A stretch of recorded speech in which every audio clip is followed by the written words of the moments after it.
Alright, so didn't do so well with the bass today, but we did get a couple of decent sized bluegills. So I'm gonna do a little catch and cook here and clean.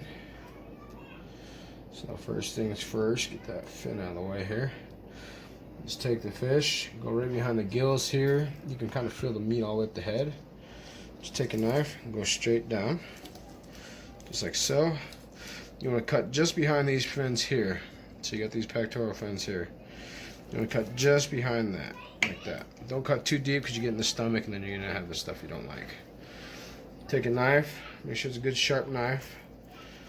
Go right down that backside. You're going to feel that spine and all those fins.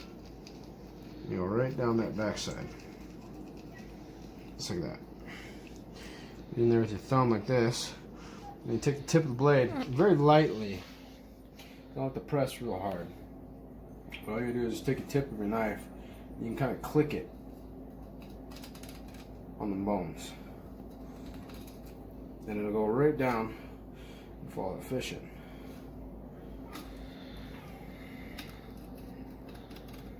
Okay, you see that? You got the bones there, the fillets here. You're not butchering it or anything else like that. Now you get to the center part of the bone.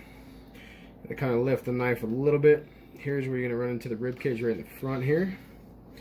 This part needs to get cut through just a touch more there. There we go. Okay, so what I like to do here is come down to the tail. Still got all the meat down here. Go right over that little ridge of the spine and just start following that bone down again. Go straight through the tail. Cut that out. Alright, you see that? That's what we did right there. Okay, follow that down. And just keep cutting it. Now for here, come this side, I'm going to cut right above this fin here. I'll show you why here in a little bit. But anyways, lift the meat up. Right above that. Now, you got two ways of doing it. You can put the knife in there and you can come right up over the rib cage. There's a little bit of meat that's right in here. You can come right up over top of those ribs. And that way you're kind of not cutting any bones into it. You're still going to have to cut out them pin bones. Or, if you want to, you take your knife, grab a hold of the head. Just be real careful when you're doing it, but you can hear the knife clicking through them.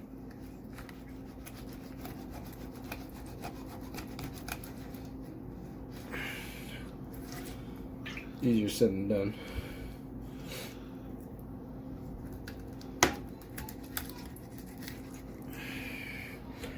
And just cut through all those ribs. Now, on the top of it, I did not gut it because there's really no reason to. You're not going to get into that part of the fish.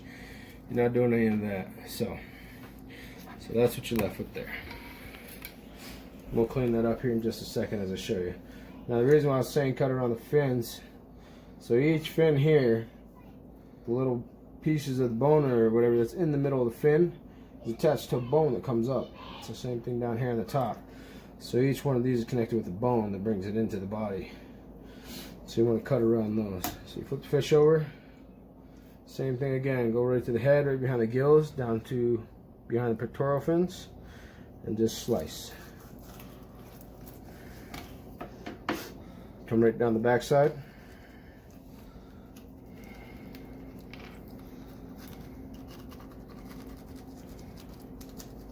Out the tail. Once again, get in there with your thumb, lift.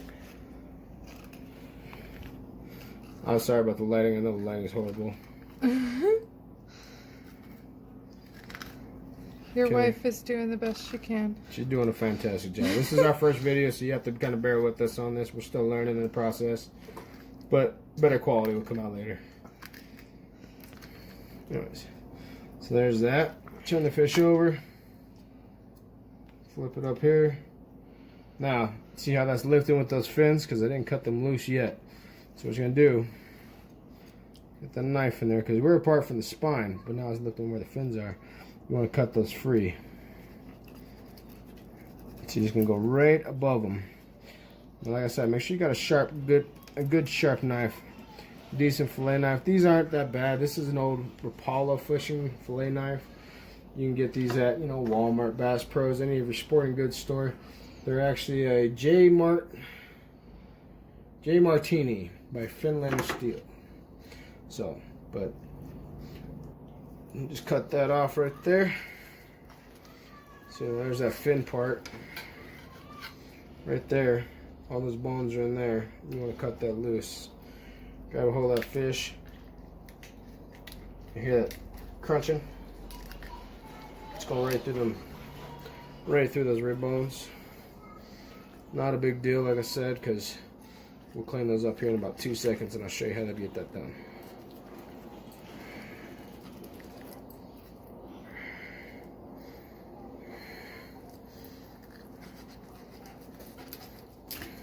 Alright, so there's your fillets, there's the fish that you got. You want barely transparent.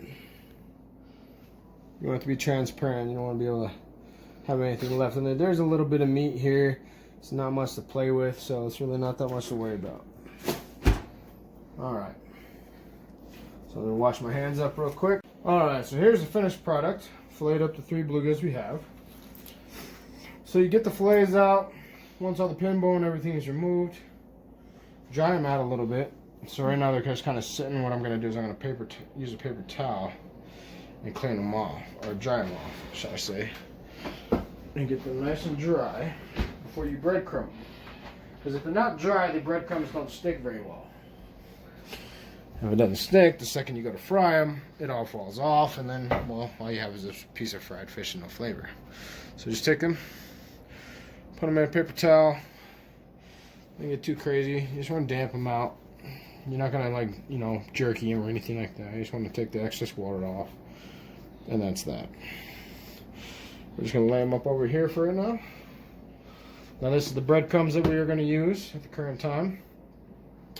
I do not have any current seasoning that I'd like, which would be Everglades, courtesy of Deer Meat for Dinner. But I do have a little bit of this classic Cajun Gold seasoning.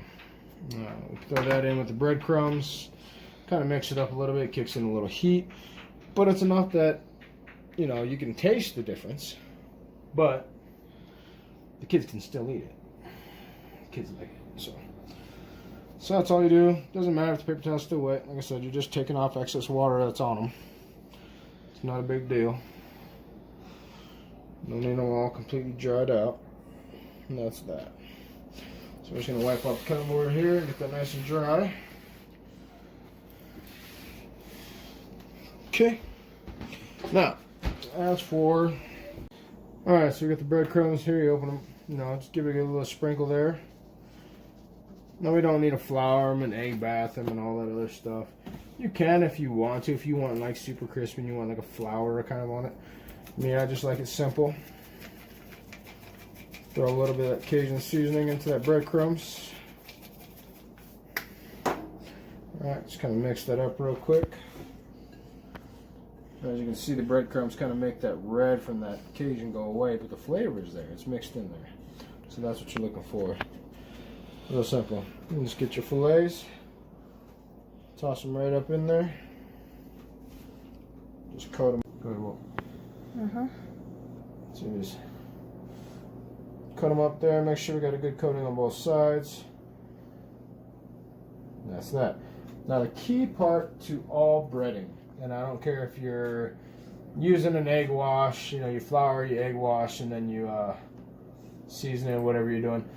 The key part to making it work, to making sure you're breading and everything sticks, whether you're using a batter or whatever, or not a batter, but crumbs, is to let it sit and dry. Okay, you don't want to just let it sit overnight. You don't want to sit it out too long, but you need to let it sit a little bit so the breadcrumbs will dry to the fish. It's another one of those things where it helps it stick better. Because if you go immediately right into it with the egg bath, and you go right into the fryer, the egg will cook off the fish immediately because it's not dried out. And then all your seasoning, everything, all your breading falls off. All you have is a giant mess of burnt seasoning in your oil and a piece of fish. And that's not what you're looking for. So just let that sit. There's your end product. So that's what we're looking at. Lightly breaded, enough with the seasoning. Keeps it simple. Alright, so over the stove here, I have a deep fryer. And got this at, you can get them at Walmart or whatever. They're cheap, they're very simple to use. You plug it in, you got your temperature settings up here, little basket. Just pour oil in, turn it on. So right now it's sitting at 375. You just take your fish and just lay it in there.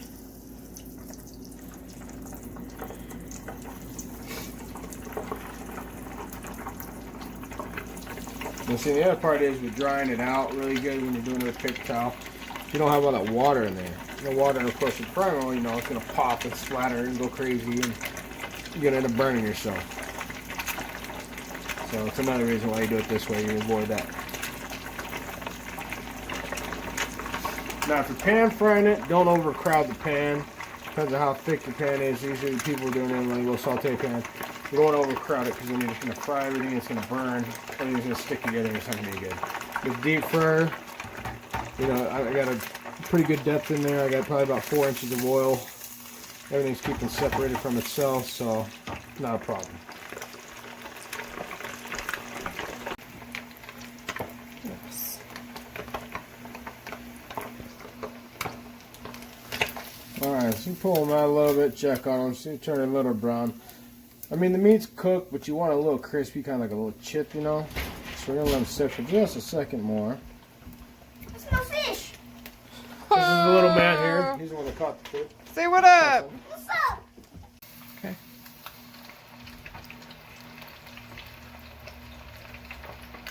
Oil on there.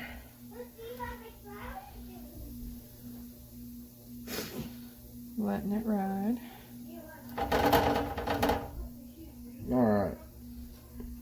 So you can see, like I said, see the meat's breaking there. It's nice. It's white. It's wonderful.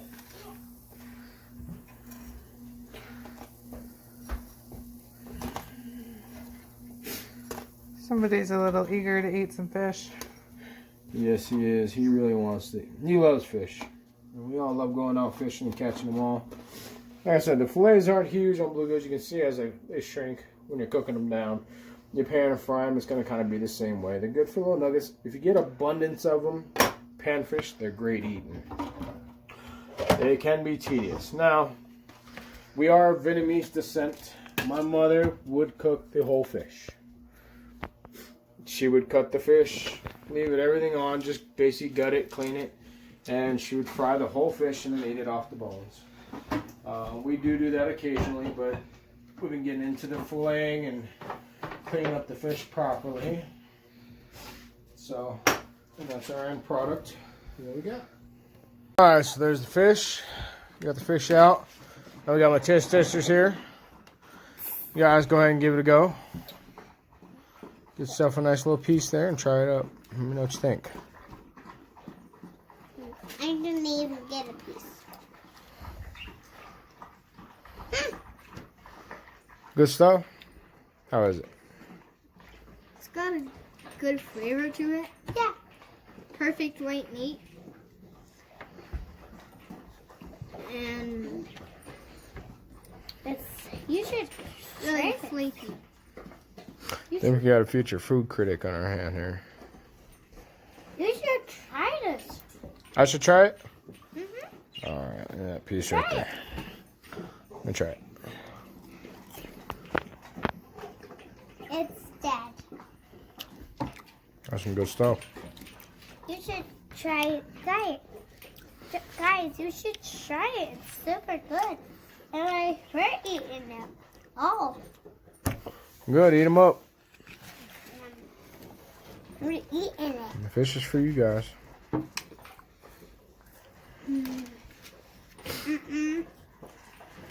So good. See you later. Say bye.